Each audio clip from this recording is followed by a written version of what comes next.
Hello friends, എല്ലാവർക്കും cuckoo's കിച്ചണിലേക്ക് സ്വാഗതം. അപ്പോൾ ഇന്ന് ഞാനിവിടെ ഉണ്ടാക്കാൻ വേണ്ടി പോകുന്നത് നല്ല ടേസ്റ്റി ആയിട്ടുള്ള ബീഫ് കട്ട്ലേറ്റ് ആണ്. അപ്പോൾ ഇതെങ്ങനെ ഉണ്ടാക്കേണ്ടതെന്ന് ഞാൻ നിങ്ങൾക്ക് കാണിച്ചു തരാം. അതിന് ഞാനിവിടെ കുറച്ച് ബീഫ് എടുത്തിട്ടുണ്ട്. ഇതിനകത്തേക്ക് നമ്മുടെ മസാലയൊക്കെ ഞാൻ ഇട്ടിട്ടുണ്ട്.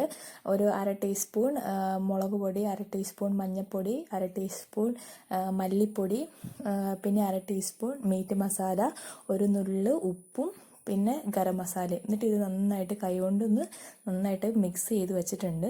ഇനി ഇത് നമുക്കൊന്ന് മൂടിയിട്ട് ഒരു 2 മിനിറ്റ് ഒന്ന് മാറ്റി വെക്കാം. കാരണം ആ മസാലയൊക്കെ ഒന്ന് ആ ഇറച്ചിയിലേക്ക് പിടിക്കാൻ വേണ്ടിയിട്ടാണ് ഇങ്ങനെ ഒന്ന് മാറ്റി വെക്കുന്നത്. ഇനി ഇതിനകത്തേക്ക് ആവശ്യത്തിന് വേണ്ട ഉരുളക്കിഴങ്ങ് എടുത്തിട്ടുണ്ട്. ഞാൻ 2 ഉരുളക്കിഴങ്ങ് എടുത്തിട്ടുണ്ട്. അതിൻ്റെ തൊലിയൊക്കെ കളഞ്ഞിട്ടുണ്ട്. ഇനി ഇത് ഇതേപോലെ ചെറുതായിട്ടൊന്ന് മുറിച്ചിട്ട് നമുക്ക് ആവശ്യത്തിന് വെള്ളം ഒഴിച്ച് നന്നായിട്ടൊന്ന് വേവിച്ചെടുക്കാം. അപ്പോൾ നമ്മുടെ ഉരുളക്കിഴങ്ങ് ഇവിടെ റെഡി ആയിട്ടുണ്ട് കേട്ടോ. 3 വിസിലടിച്ചപ്പോഴേക്ക് ഇത് റെഡി ആയിട്ടുണ്ട്. ഇതിനി വെള്ളം ഇല്ലാണ്ട് ഞാനൊരു പാത്രത്തിനകത്തേക്ക് ഇത് മാറ്റിയിട്ടുണ്ട്. ഇനി ഇത് നമുക്ക് നന്നായിട്ടൊന്ന് പൊടിച്ചെടുക്കണം. അപ്പോൾ ഒരു സ്പൂണോ അല്ലെങ്കിൽ തവിയോ കയ്യോ ഒക്കെ വെച്ചിട്ട് ഇത് നന്നായിട്ടൊന്ന് പൊടിച്ചെടുക്കുക. ഇതേപോലെ ഒന്ന് ഞെക്കി കൊടുത്താൽ മതി. അപ്പോഴേക്ക് നന്നായിട്ട് പൊടിഞ്ഞ് കിട്ടുന്നുണ്ട് കേട്ടോ.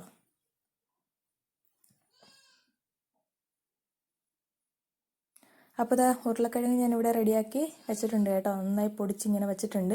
ഇനി ഇത് മാറ്റി വെക്കാം നമുക്ക്.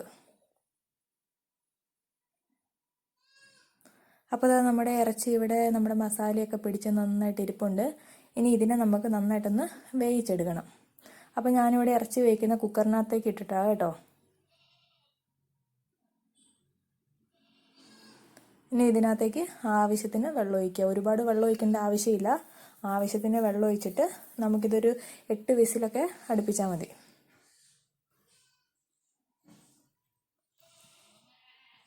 അപ്പോൾ അത് നമ്മുടെ ഇറച്ചി ഇവിടെ റെഡി ആയിട്ടുണ്ട്. വെള്ളമൊന്നും ഒട്ടുമില്ല. വെള്ളമൊക്കെ ഇല്ലാണ്ട് ഞാൻ വേറൊരു പാത്രത്തിനകത്തേക്ക് മാറ്റി വെച്ചിട്ടുണ്ട്.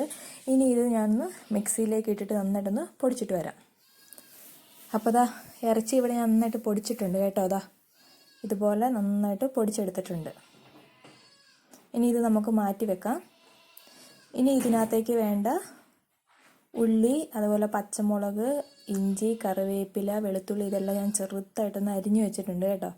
കണ്ടോ, ഇതുപോലെ ഒന്ന് അരിഞ്ഞെടുക്കുക. ഇനി ഇത് നമുക്ക് നന്നായിട്ടൊന്ന് വഴറ്റിയെടുക്കണം. അതിന് വേണ്ടിയിട്ട് ഞാനൊരു ചീനച്ചട്ടി എടുത്തിട്ടുണ്ട്. ഇത് നന്നായി ചൂടായതിന് ശേഷം ഇതിനകത്തേക്ക് കുറച്ച് ഓയിൽ ഒഴിച്ചു കൊടുക്കുക. ഞാനിവിടെ ഒഴിച്ചിരിക്കുന്നത് കോക്കനട്ട് ഓയിലാണ് കേട്ടോ യൂസ് ചെയ്തേക്കുന്നത്. അപ്പോൾ അത് നമ്മുടെ എണ്ണ നന്നായി ചൂടായിട്ടുണ്ട്.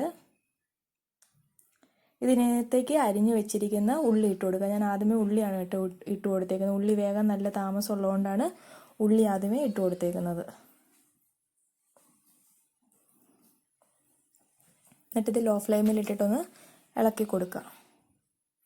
ഇനി ഇത് പെട്ടെന്നൊന്ന് വെന്ത് കിട്ടാനാണെന്നുണ്ടെങ്കിൽ ഇതിനകത്തേക്ക് ഒരു നുള്ള് ഉപ്പിട്ട് കൊടുത്താൽ മതി. ഒരു നുള്ള് ഉപ്പിട്ട് കൊടുക്കുകയാണെങ്കിൽ ഇത് പെട്ടെന്നൊന്ന് നമുക്ക് വെന്ത് കിട്ടും. അപ്പം ഏകദേശം നമ്മുടെ ഉള്ളി ആയിട്ടുണ്ട്. ഇനി ഇതിനകത്തേക്ക് ബാക്കി അരിഞ്ഞു വെച്ചിരിക്കുന്ന സാധനങ്ങളൂടെ ഇട്ട് കൊടുക്കുക. എന്നിട്ട് ഇത് ലോ ഫ്ലെയിമിൽ ഇട്ടിട്ട് നന്നായിട്ടൊന്ന് ഇളക്കി കൊടുത്തുകൊണ്ടിരിക്കുക. കരിഞ്ഞു പോകാതെ നോക്കണം കേട്ടോ. അപ്പോൾ അത് ഏകദേശം നമ്മുടെ ഉള്ളി ഇവിടെ ആയിട്ടുണ്ട്. ഉണ്ടോ, നമ്മുടെ ഉള്ളി നല്ല ബ്രൗൺ കളർ വന്നിട്ടുണ്ട്. ഇനി നമ്മൾ പൊടിച്ച് വെച്ചിരിക്കുന്ന ഉരുളക്കിഴങ്ങ് ഇതിനകത്തേക്ക് ഇട്ട് കൊടുക്കുക.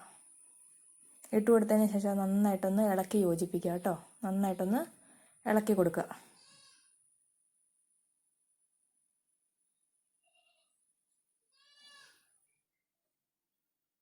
ഇനി ഇതിനകത്തേക്ക് നമ്മൾ പൊടിച്ച് വെച്ചിരിക്കുന്ന ഇറച്ചിയും കൂടി ഇട്ട് കൊടുക്കുക. എന്നിട്ട് ഇതെല്ലാം കൂടി ഒന്ന് കൂട്ടി നന്നായിട്ടൊന്ന് മിക്സ് ചെയ്ത് കൊടുക്കുക.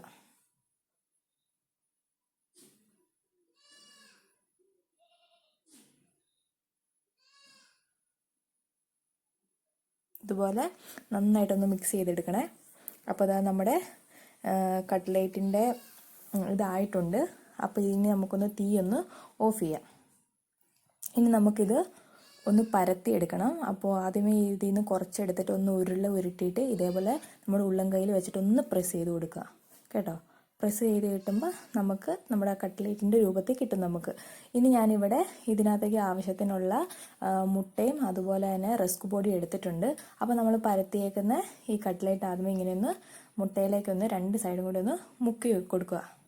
ഇനി അതിന് ശേഷം നമ്മൾ ഈ റസ്ക് പൊടിയിലേക്കും കൂടി ഒന്ന് മുക്കി കൊടുക്കുക. ഇങ്ങനെ ഓരോന്നായിട്ട് ചെയ്തെടുക്കുക.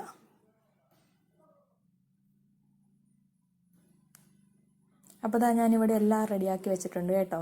ഇനി നമ്മുടെ എണ്ണ നന്നായിട്ട് തിളച്ചിട്ടുണ്ട്. ഇനി ഇതിനകത്തേക്ക് ഇത് ഇട്ട് കൊടുക്കുക. ഒരുപാട് ഇത് മൊരിയേണ്ട ആവശ്യമൊന്നുമില്ല കേട്ടോ. ഇത് പെട്ടെന്നാകും. കാരണം ഇത് ഓൾറെഡി നമ്മൾ വേവിച്ച് ഇറച്ചിയും അതുപോലെ തന്നെ ഉരുളക്കിഴങ്ങൊക്കെയാണ് ഇതിനകത്തേക്ക് യൂസ് ചെയ്തേക്കുന്നത്. അപ്പോൾ ഒരു ചെറിയൊരു ബ്രൗൺ കളർ ആയാൽ മതി കേട്ടോ. അപ്പോൾ അതായത് നമ്മുടെ കട്ട്ലേറ്റ് ഇവിടെ റെഡി ആയിക്കൊണ്ടിരിക്കുകയാണ്.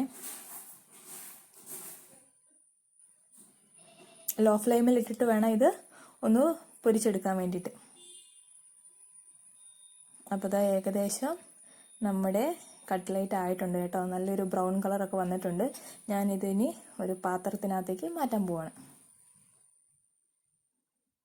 ഇതാ കണ്ടോ, നമ്മുടെ കട്ട്ലേറ്റ് ഇവിടെ റെഡി ആയിട്ടുണ്ട്. നല്ല ടേസ്റ്റ് ഉണ്ട്.